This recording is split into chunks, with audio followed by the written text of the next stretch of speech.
Hello everyone, स्वागत है आप लोगों का नए स्कल्पिंग वीडियो में। तो आज देखेंगे निफ्टी और बैंक निफ्टी के। तो ये तो जो सुबह वाला मोमेंटम था, इसको मैं कैच नहीं कर पाया था। रीज़न क्या था कि मैं थोड़ा सा लेट आया आज, तो कैच नहीं कर पाया था।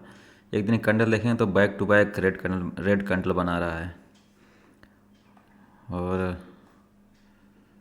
क्योंकि देखेंगे तो यहाँ पे भी जो लोग 49,500 600 के आसपास जो है, यानी कि जो ये 6 अगस्त का जो लो है उसको भी ब्रेक कर दिया। यानी कि जितने भी रिटेलर थे, यानी कि सब लोगों को निकल चुके हैं। यानी कि बायर अब है नहीं मार्केट में। अगर यहाँ से पुल बैक दे के अगर 49,000 के आसपास से अगर पुल बैक मारता है तो फिर ये वाला लेवल हमको इसको टेस्ट कर सकता है। यानी कि 46,000 तक आ सकता है। ये बहुत बड़ा लेवल है ये। एक दिन कैंडल, एक 1 वीक का कैंडल देखेंगे तो कितनी बड़ी बड़ी कैंडल है, पूरा डरावनी कैंडल है। तो बस ये मनाइए कि ए वीक कम से कम 49,000 से ऊपर क्लोजिंग हो। 49,500 से लेकर 49,800 के ऊपर अगर क्लोजिंग होता है तो कहीं ना कहीं मार्केट थोड़ा सा पॉजिटिव में जा सकता है। और रही बात बैंक निफ्टी की, तो ये भी अपने सभी लोगों को एसएल खा के निकाल के फिर, तो अगर मैं थोड़ा सा पहले आया होता, मुझे हिसाब से मैं 10 से 15 मिनट लेट हो गया। यानी कि 9:30 बजे से बाद मैं आया, तो उस हिसाब से मैं लेट हो गया था। नहीं तो ये वाला मैं पुल बैक मैं ज़रूर कैच किया होता, ये वाला पुल बैक पुट वाला। और मैं इसी के आसपास, जो एम के आसपास है ना, इसी के आसपास लेता। और कम से कम मेरा स्टॉप लॉस रहता 150 से 200 पॉइंट का, यहाँ से लगभग 600 के आसपास से। और टारगेट भी कम से कम मेरा 2-2.5 इस वाली कैंडल तक मैं वेट ही करता। यानी कि इस वाली कैंडल के आसपास जब हैमर दिख रहा है इसे आप लोगों को, यहाँ पे अब मैं निकलता। लेकिन चलिए, तो लेट हो गया था मैं काफ़ी, इसलिए मैं छोड़ दिया। फिर मैंने देखा कि 49,000 के, अब उसी पुल बैक में 49,000 एक पुल बैक आया, लेकिन उस 1 गो में 49,000 के नीचे जब आया ये, तो फिर जब ये हैमर बन गई थी तब फिर मैंने यहाँ पे एक कॉल साइड में एंट्री बनाया था। और देखेंगे तो कॉल साइड में मैंने बनाया था 50,500 की कॉल में 331 रुपये पे लिया था। और फिर पूरा अच्छा खासा प्रॉफिट भी दिखाया था मुझे, क्योंकि मेरा यही मानना था कि जब उसी लय में अगर 49,000 का ब्रेक करा है तो कहीं ना कहीं अगर अच्छी बुलिश कैंडल मिलती है तो यहाँ पे बाइंग किया जा सकता है। और ऊपर मैं ये भी देख रहा था कि कहीं ना कहीं कंटिन्यूस सेलिंग जोन में है, तो आज रिकवरी का चांस मेरे हिसाब से थोड़ा सा ज़्यादा था, इसलिए मैंने इसमें एंट्री बनाया था। हालांकि मैंने 10-15 मिनट वेट भी किया, अच्छा खासा प्रॉफिट भी हो रहा था, लगभग 60 से 70 पॉइंट का प्रॉफिट भी हो रहा था। लेकिन उसी एक रेड कैंडल बनी, उसके बाद पूरा प्रॉफिट हमारा चला गया है। यानी कि अच्छा खासा, मतलब कि प्रॉफिट अच्छा हो गया था। लेकिन अब देखेंगे 331 के आसपास मैंने एंट्री बनाया था और 348 के आसपास निकल गया था। यानी 10 बज के 2-3 मिनट पे मैंने एंट्री बनाया था और 10 बज के 25 मिनट पे, अगर इसको इस वाली कैंडल में हम देखेंगे, इस कैंडल में हम निकल गए थे, इस कैंडल में हमारी एंट्री थी। ठीक है, तो प्रॉफिट अच्छा था। लेकिन वही है कि बस जब मार्केट डाउन ट्रेंड में है तो कहीं ना कहीं छोटे से पुल बैक में भी बड़ा बड़ा लॉस दिखाता है। तो ओवरऑल अगर देखेंगे इसमें तो मेरा 250 का आसपास प्रॉफिट है। लेकिन वही दुख है कि पहला वाला ट्रेड मैंने मिस कर दिया। थोड़ा सा और पहले आता कम से कम 10-15 मिनट, तो फिर ये वाला ट्रेड मुझसे मिल जाता मेरा। फिर एक छोटा सा ट्रेड मैंने लिया था पुट साइड में निफ्टी के, अगर देखेंगे तो फिर उसमें 350 का सा प्रॉफिट हुआ। लेकिन ये इस वाले पुट में अभी मैंने एंट्री बनाया था 48,000 का पुट, 48,500 का पुट में, तो इसमें मेरा एसएल हो गया।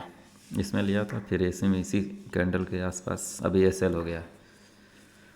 चलिए, तो नेक्स्ट ट्रेड रहता है तो फिर देखते हैं। अभी तो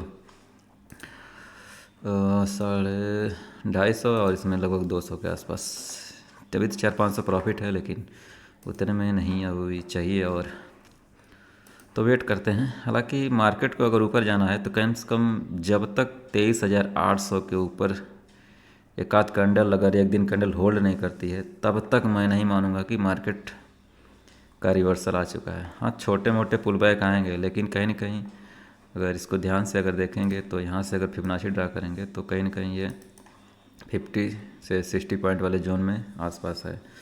यहाँ से फिर एक पुल बैक मार के अगर ऊपर जाएगा तभी मार्केट ऊपर जाएगा, क्योंकि यहाँ पे मेरे हिसाब से ऑपरेटर जब बैठ गए हैं तो उनको ऑपरेटर यही चाहेंगे कि एक बार रिटेलरों को निकाल के फिर ऊपर जाए मार्केट। सेम उसी तरह इसमें भी है, बैंक निफ्टी में भी, क्योंकि अगर वाई डाटा देखेंगे तो बैंक निफ्टी का तो लगभग 50,000 पे 13 लाख के आसपास हैं, लगभग 3 गुना के आसपास पुट राइटर हैं, यानी कि कहीं ना कहीं बहुत बड़ा सपोर्ट है। ठीक है, तो और 4 लाख के आसपास कॉल राइटर बैठे हुए हैं 49,000 पे, तो काफ़ी बड़ा लेवल है 49,000 का लेवल। और उसके बाद जो रेजिस्टेंस मेरे हिसाब से मिलेगा 1 मिनट में, उसके बाद बड़ा लेवल 50,000 का 14 लाख की है यहाँ पे, तो 49,500 पे तो साइडवेज ही रहेगा यहाँ पे। तो कुल मिला जुला के अगर देखा जाए तो अगर इसको ऊपर जाना है तो कम से कम इसको निकालते हुए इस वाले जो जोन है, जो हमारे जो रेजिस्टेंस नेक्स्ट अगर मिलेगा तो 50,000 का लेवल। ठीक है, तो वेट करते हैं फ्रेंड्स। अभी तो कुछ प्रॉफिट है लेकिन उससे मैं संतुष्ट नहीं हूँ, जो कि चाहिए हमारा 1500-2000 के आसपास रहना चाहिए। तो वेट करते हैं।